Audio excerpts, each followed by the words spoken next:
Unit 16 and Bio M. Ano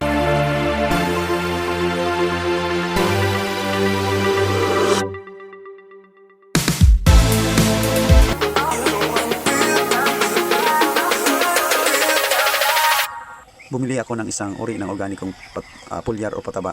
Ito ay nagkakahalaga ng 1,500 piso. Ito na nga po yung Bio M na ating in-apply dito sa ating kalamansian. At maganda namang resulta, nakapabulaklak tayo at nakapabunga. Kaya lang sabi nito, kapag nag-spray daw tayo, ay hindi na natin kailangan ng mag-apply pa ng abono. Ang masasabi ko, after 3 months natin pagka-trial, ay hindi pwede na hindi tayo mag-apply. Kasi hindi niya naman kayang suportahan yung pangangailangan ng bunga ng ating kalamansi.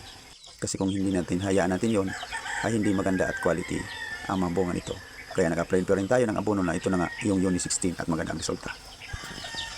At ngayon ko lang na-discover guys na akmang-akma pala ang Unit 16 doon sa ating lupa ng ating tinanaman ng kalamansi.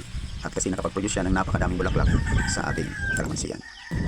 Ito yung sinishare ko sa ating mga kalamansi grower para lahat tayo yumaman, lahat tayo kumita, lahat tayo umangat. Happy farming from Parauma.